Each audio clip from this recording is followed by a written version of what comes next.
Exhibit B. We talked, John, about the proposed final judgment, and we stated numerous times that there were two exhibits, Exhibit A and Exhibit B. And we want to discuss now Exhibit B, which revolves around the definition of an MLS participant. Now, who is entitled to participate in an MLS? In other words, who is able to join the MLS, get the MLS information, and use the MLS information in their business? Whomever that might be is defined as a participant, or a user, or a subscriber, or a member. So the MLS rules for years have defined participant. And if you go to the Statement of MLS Policy, Statement 7.9 has the definition of an MLS participant. And if you don't have this document, go to realtown.com and go to, actually on Realtown, go to internetlistingdisplay.realtown.com and print this resource, or have this resource in front of you, because it's important to be looking at this. A lot of what this judgment will limit will be participation by people who want access to the information, and really a lot of the conversation around listing information has to do with who can participate, right? So this is critical stuff. It's always been a key question with people who wanting to have access to MLS and use it in their business as to what the participation requirements are. So they've had these rules for many years. They've amended them over the years, but now there's going to be particular focus because of the new modified vow policy, and people wanting to use a vow are going to have to comply with these new definitions. So about 7 lines down under Statement 7.9 is what we think to be the key points about participation, about being a participant. And again, note that the Department of Justice doesn't disagree with this, that this is fine. This is actually Exhibit B to this judgment. And I think the key phrase, John, is under no circumstance is any individual or firm, regardless of membership status, entitled to MLS membership or participation unless they hold a current valid real estate broker's license and offer or accept cooperation and compensation to and from other participants, or are licensed or certified by an appropriate state regulatory agency to engage in the appraisal of real property. So appraisal licensees and real estate licensees are the individuals or companies that are authorized to participate in an MLS. And not only licensed, but offer or accept cooperation, and that's a change. That's a change, because before it was they had to be a broker licensee and capable of offering and accepting the cooperation and compensation. That are capable of, which changed very specifically to they actually have to offer. So what it said before was current valid real estate broker's license and are capable of offering or accepting cooperation and compensation. Well, by definition, if you have a license, you're capable of accepting or offering compensation. But this now strikes are capable of and inserts offer or accept. So again, it reads current valid real estate broker's license and offer or accept cooperation and compensation to and from other participants or appraisers. Right. So now not only must you be licensed and capable of offering compensation, you must offer compensation. What does that mean? You must offer compensation. Well, to me, what that means is you must somehow be in the business of listing and selling real estate. You're the listing agent, and you're going to be offering. You either have to be a listing agent or you have to be a buyer's agent On the accepting. on the part. accepting side. And if you're not a listing agent or a buyer's agent, then you might be denied participation in MLS. Now, the reason this is important is that when vows came into existence, what some companies sought to do, and which NAR, we believe, rightfully so, tried to control, was companies that would go out and get licensed, and if they were licensed, they were capable of offering commission, Correct. to get licensed, and then join the MLS, and then without permission of the listing brokers, take that data and put it into their vow, and then advertise and get consumers to come to their vow, and then take those leads and sell them back to realtors. So using the hard-earned asset of the realtor, the listing information of the realtor, to generate traffic to a website with no intention of offering compensation to anybody, and with no intention of representing a buyer in a transaction, with the only intention of having a business model built around referrals. And that didn't seem right, because an MLS is a broker to broker. It's a business network where people are agreeing to increase the inventory available to everybody, not for the purpose of generating leads to sell to other people. However, it's okay to sell or make referrals if it's ancillary to or part of the other part of your business, which is to offer or accept commission. So this is a key piece, and if you haven't read this, go back and read this and understand that there was a change made in the definition of an MLS participant.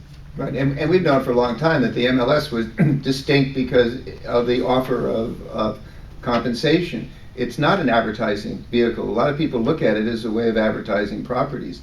But no, it's a business network that is set up.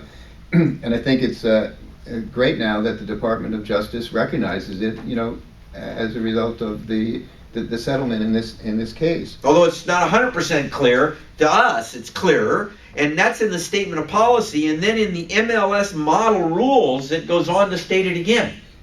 Once again, the same thing. They made that major change from capable of offering and accepting to actually you have to have a broker's license and offer or accept compensation to and from other participants. That's if you're a residential broker. The appraisers is separate. They're given their own special access. So this is a key point. To be an MLS participant, you must be licensed, and you must offer and accept commissions or offers of compensation. Offers of compensation. Very, very, very specific. And so there's going to be a lot of questioning about, well, what does it mean to be in the business, to offer or accept, since that's such a critical element. And how is being capable of offering and accepting different from offering and accepting? But there must be a difference intended here, because if there wasn't, it wouldn't be a change in the actual policy and in the model rules. And does it require that you actually be now full-time as opposed to part-time? Does it require that you have X number of transactions? Well, great points. Now, a very interesting part of this document then is the note. This is a very critical note, and every word in this is important, and people are going to be hanging their business on each word in this particular note. Now, interesting, to us, the note still creates questions. Yes. Even though it's intended to, I'm sure, it's intended to be definitive. We've read it several times, and we keep coming up with new questions for each other. So the note says, and we'll kind of go over it, mere possession of a broker's license is not sufficient to qualify for MLS participation. Now, that is vague and yet definitive. And mere possession. And remember, it's a broker's license, okay? So it's not a salesperson's license, it's a broker's license. Although I wonder how that refers back to the judgment that says broker refers to broker and salesperson. Remember that piece of the Yeah. definitions? In their Does that definition. apply here? Is that a definition for the judgment only and not a definition as it pertains to the exhibit? Well, notice too that this broker does not It's have not a capital B. So I don't think they're referring to that broker Yeah, one. it's confusing. Yeah. Mere possession of a broker's license is not sufficient to qualify for MLS participation. Rather, the requirement that an individual or firm offers or accepts cooperation and compensation means that the participant actively endeavors during the operation of its real estate business to list real property of the type listed on the MLS and or to accept offers of cooperation and compensation made by listing brokers or agents in the MLS. Actively endeavors.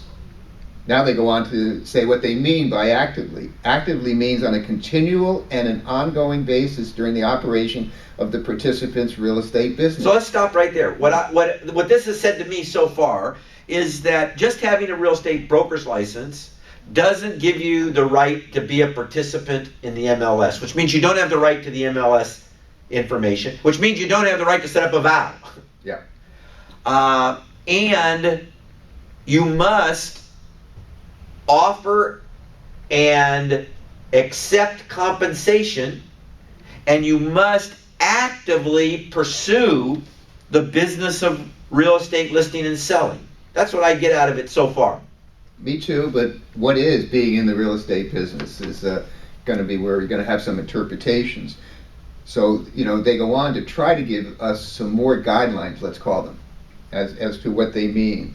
The actively requirement is not intended to preclude MLS participation by a participant or potential participant that operates a real estate business on a part-time. So, part-time, as long as you offer or accept, part-time is fine. Part-time is fine. Seasonal or similarly time-limited basis, or that has its business interrupted by periods of relative inactivity occasioned by market conditions. Like perhaps somebody who's got a lot of listings and it hasn't sold any. Or some buyer's agents who perhaps, haven't put transactions together. So it's not production. It's Yep. the business set up for production. Exactly. Is what they're looking for. Right, and so if you had a member board who was coming up maybe with their own rules and coming up with the rules saying, well, in our board, you have to have 22 transactions in order to qualify. Can't do that. No, and now the Department of Justice seems to have a mechanism, right, we talked earlier about enforcement and compliance, to reply to that type of attempt. So similarly, the requirement is not intended to deny MLS participation to a participant or potential participant who has not achieved a minimum number of transactions despite good faith efforts. So if you're not lucky or you're just a lousy salesperson, that doesn't matter. You still could, as long as you're trying. That's the key. Good faith efforts, whatever that means. As long as you're trying, as long as your business is listing and selling real estate. Yeah. And offering and accepting compensation for the listing and selling of real estate. Right. I recall some buyer agents who were concerned with the MLS rules. They thought that, well, gee, does this mean that we're out of business because we don't take listings? No, it doesn't mean that. Buyer's agents are fine, right? They're included here. Right. Nor is it intended to permit an MLS to deny participation based on the level of service provided by the participant or potential participant, as long as the level of service satisfies state law. So this has got nothing to do with minimum service, Right. or a lesser degree of service. It's got nothing to do with that. If your level of service, whatever it is, and it is wrapped in offering or accepting compensation for the sale of real property, you can participate in the MLS. So what it appears is that they're trying to say that the MLS is set up for the benefit of brokers and people who work for brokers to participate in the delivery of information to them, for the delivery of information to their customers, for the purpose of marketing real estate for sale, selling real estate, earning and cooperating with earning commissions and cooperating with other brokers, which seems to rule out referral-only companies from use of the MLS data. That's what I would see. Otherwise, I don't see the purpose of the note. Mhm. Yeah, it does seem to cover that. It'd be interesting to see what those particular companies that have relied just on referrals, how they now maybe change their business model a little bit so that they can, be in compliance here. Well, they won't do that unless the MLS says, we're cutting you off. Okay, we've deemed that you're not actively engaged in offering or accepting compensation in the sale of real estate, that's not your business model. Your business model is in earning referrals, and we don't think earning referrals falls into offering and accepting commissions, although maybe, who knows. But, so therefore, we're cutting you off.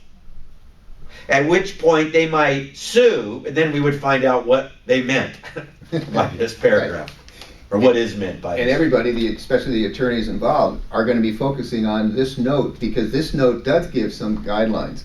It goes on to say that the key is that the participant or potential participant actively endeavors to make or accept offers of cooperation and compensation with respect to properties of the type that are listed on the MLS in which participation is sought.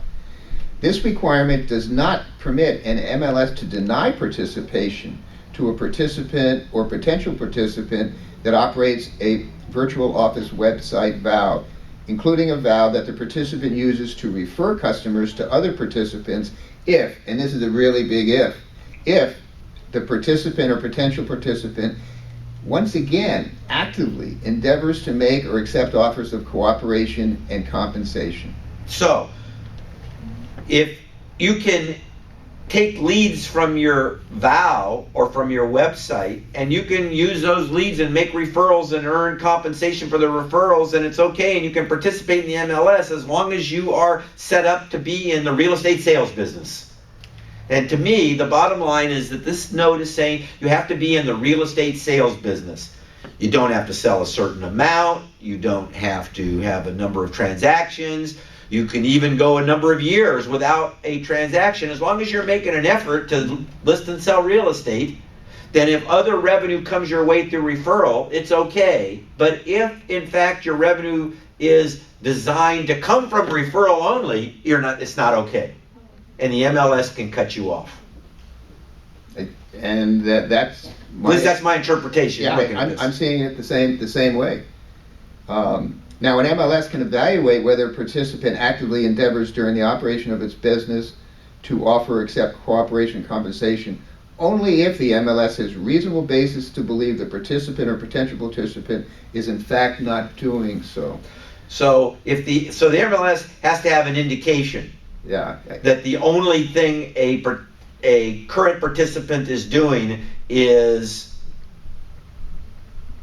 getting leads and selling the leads. Because if they don't have a reason to believe, and what would give them a reason to believe? No listings ever submitted by the company. That would be part of it. No offers ever made.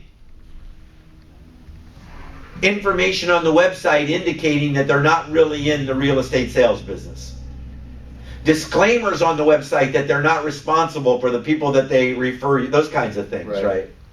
Would give the MLS the reason to believe that they're not actively involved in the sale of real estate. Therefore, the MLS would have the right to remove them as participants. Yeah, if they were in there, they could, expel them from membership.